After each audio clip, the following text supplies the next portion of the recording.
আসসালামু আলাইকুম, welcome to my channel food corner BD.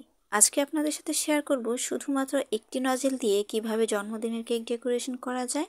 আর যারা কেক ডেকোরেশনে একদমই নতুন তারা কিন্তু চাইলে এই সহজ ডিজাইনটি ট্রাই করতে পারেন। আশা করি আপনারা খুব সহজে এই সুন্দর ডিজাইনটি করতে পারবেন।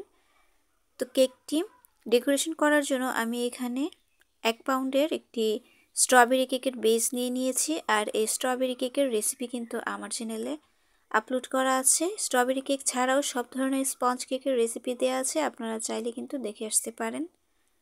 তো দেখুন কেকটা মাশাআল্লাহ কত বেশি সুন্দর হয়েছে। আর কেকটাকে প্রথমে আমি ছুরির সাহায্যে 3টা ভাগে কেটে নিয়েছি। তো একটা ভাগ আমি কেক বোর্ডের উপর দিয়ে দিলাম। অবশ্যই একদম উপরের অংশটা একদম নিচে দিতে হবে, এতে করে নিচের অংশটা উপরে থাকবে। আর যখন আপনি কেকটা ফিনিশিং দিবেন তখন খুব সুন্দরভাবে ফিনিশিংটা চলে আসবে। যেহেতু উপরের অংশটা একটু এবড়ো থেবড়ো থাকে, সেজন্য আমরা উপরের অংশটা নিচে দিয়ে থাকি। তো এখানে আমি হুইপড ক্রিম বানিয়ে নিয়েছি। আর এই হুইপড ক্রিমের রেসিপিও কিন্তু আমার চ্যানেলে দেয়া আছে, একদম পারফেক্ট কিভাবে রাখা যায় ক্রিম, সব কিছু ডিটেলসে আপনারা পেয়ে যাবেন আমার চ্যানেলে। তো একটা লেয়ার আমি দিয়ে দিয়েছি। আর যেহেতু স্ট্রবেরি কেক বানাবো তাই একটু স্ট্রবেরি ইমালশন দিয়ে দিয়েছি। আলাদা করেও মেশানো যায়, তবে আমি কেকের উপরে সরাসরি দিয়েই মিশিয়ে নিচ্ছি ফ্লেভারটা। যেহেতু উপরের অংশটা সাদা থাকবে, তো স্ট্রবেরি ইমালশনটা দিলে কিন্তু কেকের ক্রিমের যেই কালারটা আছে ওইটা চেঞ্জ হয়ে যায়। সেজন্য আমি এভাবে কেকের উপরে ক্রিম দিয়ে তার উপর ইমালশনটা দিয়ে একটু মিশিয়ে নিয়েছি। আর কেকের লেয়ারগুলোতে আমার ক্রিম দেওয়া শেষ। এখন ওপরে সামান্য একটু ক্রিম এবং সাইড থেকে যে বাড়তি ক্রিমটা ছিল এভাবে বেলিট নাইফের সাহায্যে 4-5টা সমান করে দিলাম, এতে করে ক্রাম্প কোটের কাজটা হয়ে যাবে। আর এই পর্যায়ে অবশ্যই একটু ফ্রিজে রাখার চেষ্টা করবেন, এতে করে এই ক্রিমটা বসে যায় খুব সুন্দরভাবে কেকের সাথে। এবং ফাইনাল ফিনিশিংটা দেওয়ার সময় কেকের গুঁড়া স্কেলের সাথে উঠে আসে না, খুব সুন্দর করে কিন্তু ফিনিশিংটা চলে আসে। তো কিছুক্ষণ আমি ফ্রিজে রেখে ফ্রিজ থেকে নামিয়ে নিয়েছি। আর একটু বেশি পরিমাণে ক্রিম দিয়ে পুরো কেকটাকে কাভার করে নিচ্ছি। আপনারা চাইলে কিন্তু পাইপিং ব্যাগের সাহায্যেও এই কাজটা করতে পারেন। ওইভাবে করলে কেকের মধ্যে ফিনিশিং আনা আরও বেশি সহজ হয়ে যায়।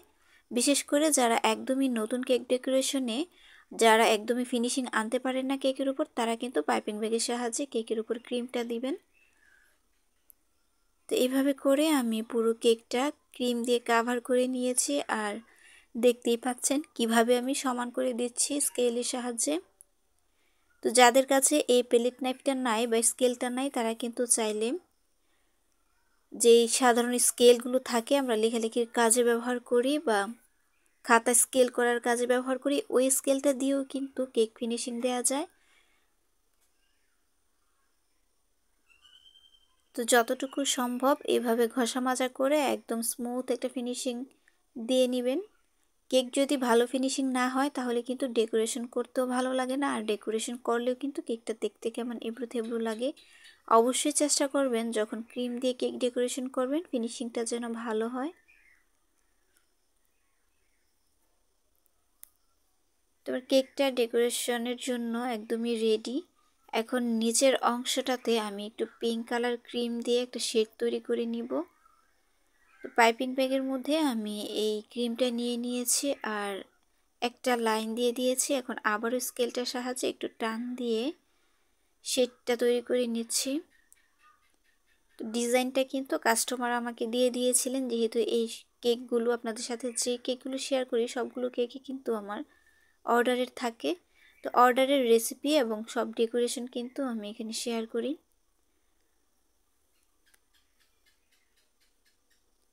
আপনারা যারা এখনও আমার ভিডিওটি দেখছেন তাদের কাছে একটা রিকোয়েস্ট থাকবে, প্লিজ আমার চ্যানেলটি সাবস্ক্রাইব করে দিন।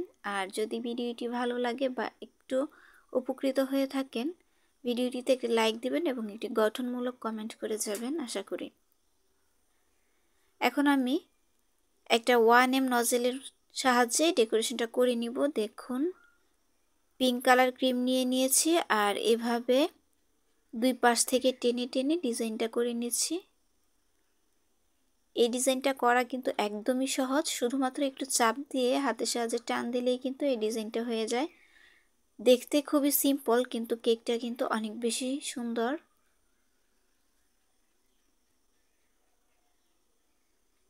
এই কেকটা ডেকোরেশন করতে তেমন কোনো ঝামেলাই নেই, শুধুমাত্র একটি নজল দিয়েই এই সুন্দর ডিজাইনটা করা যায়।